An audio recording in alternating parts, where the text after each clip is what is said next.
Okay, this is my reaction to The Moon Rises. I got a little request to react to that while I was still editing the next project together, so that should be out soon, by the way, but like in a week. But anyway, 3, 2, 1, go.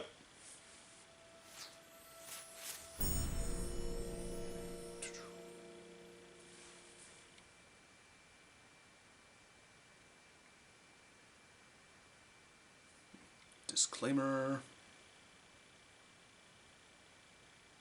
Because I'm sure that always prevents a copyright claim, right? Wow, that's some nice looking animation. Very picturesque. Okay, so we're gonna get a sad Luna song.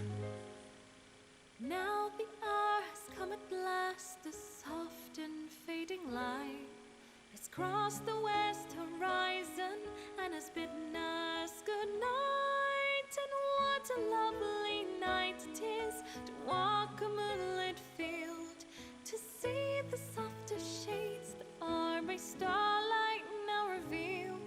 So why is it that now, when all is quiet, story of how everyone sleeps through her night. all the world is at its very best. Star Swirl cameo. The ponies of Equestria should lock themselves away to shun the moon and wait instead for Sister's sunny day. There can be beauty in a starry night, of course, but actually that it's too bad that event from Owl's Well that ends well only comes around whatever they said. Once in 1,000 years. That was a nice, subtle touch. Why shouldn't they adore me? Is it not within my right? I'll not be overshadowed. Mine is not the lesser light. I've waited long enough now for them all to come around. And though the sun may plead and threaten, the moon will stand her ground. So her transformation into Nightmare Moon.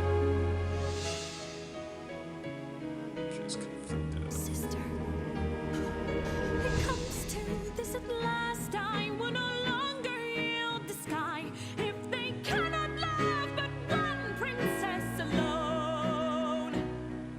See, the moon is rising. She has come to claim the heavens for her own.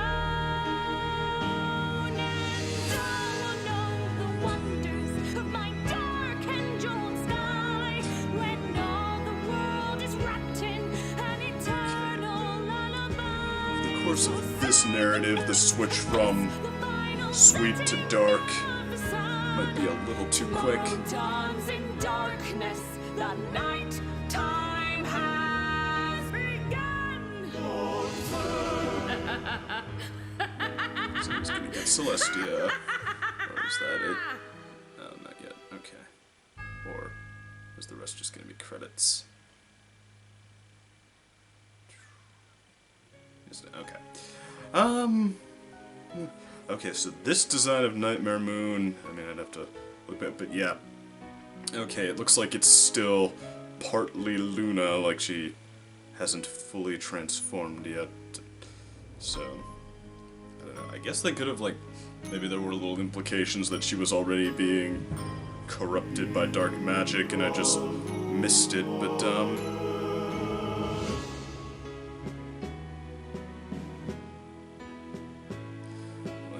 I guess what weakens the narrative just a little bit is that, you know, she, apparently has just been waiting for everyone to quote-unquote come around, but, okay, a little Patreon ad there, but, yeah. Cross their I's and dot their T's in these credits. But, yeah, like, what did she expect? That they're gonna stop getting tired at night? I mean, that comes across as, like, glossing over why this would drive someone to this just a little bit, so it might have been more effective if, I don't know, we'd seen 15-second, yeah, ahead, scene before the music begins of her, I don't know, trying to convince someone or trying to impress someone, or I don't know, of a kid getting scared of the monster under her bed because it's night now, or something like that. But I mean, as is, that was well, it was very, very well drawn. So okay, definitely have to give it that. But it was certainly enjoyable, and I mean, it was definitely more satisfying than the Princess Twilight Sparkle episode with the how yeah, that scene Luna just kind of flips out and then transforms, or at least that's as much as we see. And what I think that somebody sent me a sketch of the behind the scenes work that made it look like Luna had this what have I done look on her face right before she transforms into Nightmare Moon, but I went back and checked the episode to be sure, and yeah, it didn't even give us that. You just see like Luna with the neon eyes, like being corrupted, like she's out of the driver's seat. But anyway, yeah, and that actually is probably, that whole scene is probably the weakest part of that, of Princess Twilight Sparkle, or one of them anyway, because it really serves no purpose narratively. It's just to give fans something they wanted to see, and to, yeah, introduce the concept of flashing back to something before they actually do it for any meaningful purpose. So, okay, so once again, actually, yeah, the fans have managed to top that scene, and putting Starswirl the Bearded in there was an interesting touch. I mean, I think there's some debate on when he was around, because, I mean, obviously his life was a lot more finite than Luna and Celestia's, but, yeah, I mean, I don't know, the thought that he was around for, well, the comics have depicted him as around for the whole Nightmare Moon fiasco, so, I mean, let's see, the show established he was around for the Dazzlings, but they didn't exactly say when that took place.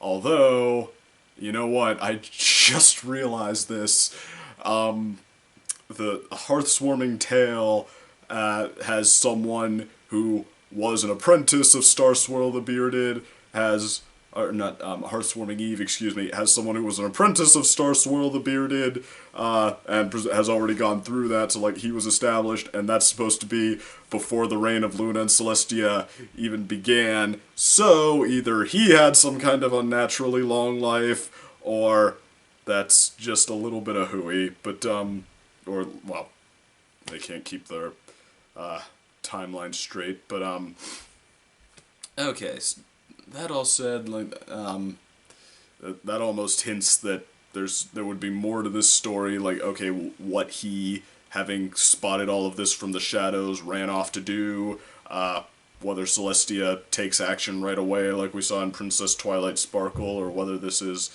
some attempt to work behind the scenes. Actually, for it to be Princess Twilight, well, actually, it already can't be Princess Twilight Sparkle, because Luna raises the moon in that, and then transforms into Nightmare Moon right away, and then the fight at, like, there's no in-between point, and unless this was, they're gonna set this up as, like, an unsuccessful trial run, but, anyway, well, actually, that's the other thing. Princess Twilight set up that, okay, Celestia had come to object to something Luna already did, and then Luna raises the moon, so actually it is perfectly possible that, yeah, this could have been some, like, failed trial run on her part, and, yeah, Celestia came to call her out before she was full Nightmare Moon yet, so, okay, so, that is interesting at least, but, yeah, I guess as far as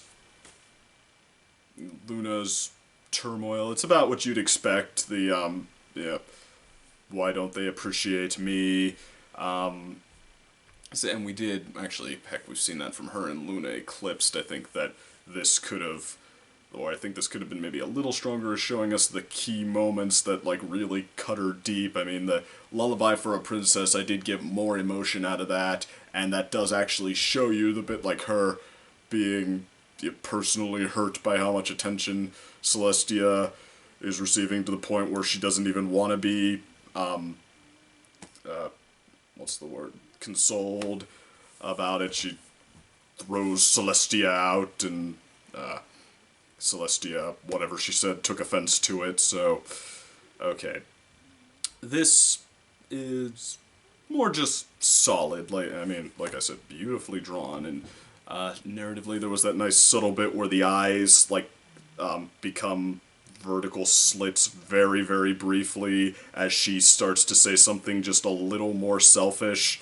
And on that note, I might have almost liked it if she didn't become Nightmare Moon at all in this, like if this just hinted at it, and then, like, she starts to sound a little more selfish as she goes on, but she's still definitely Luna, like, just the process of, okay, it's getting there, and I don't know, maybe I just like a slow burn, but I mean, I think that, yeah, taking the time to set things up, or to show the whole process, like, you can really wring, key emotions out of it that way, but, okay, but yeah, like I said, really subtle touch there, and how she goes from, yeah, hurt and feeling neglected to, yeah, the rationalization to, yeah, full-blown laughing and such, and like I said, it might have been better if it still didn't reach that, yeah, full-blown maniacal laughter and transforming into Nightmare Moon, just like the stage where, okay, she's vulnerable to that, where she's getting there, I think might have been a better endpoint, but other than that, yeah, it's all about the emotions you'd want to see from her there, all pretty satisfying, and, yeah, pretty good project. Like I said, the fans have once again topped the show in that scene, so, okay, very well done. And, anyway, I'm not going to ramble forever here, but, hope you're all having a good week, and I'll talk to you soon.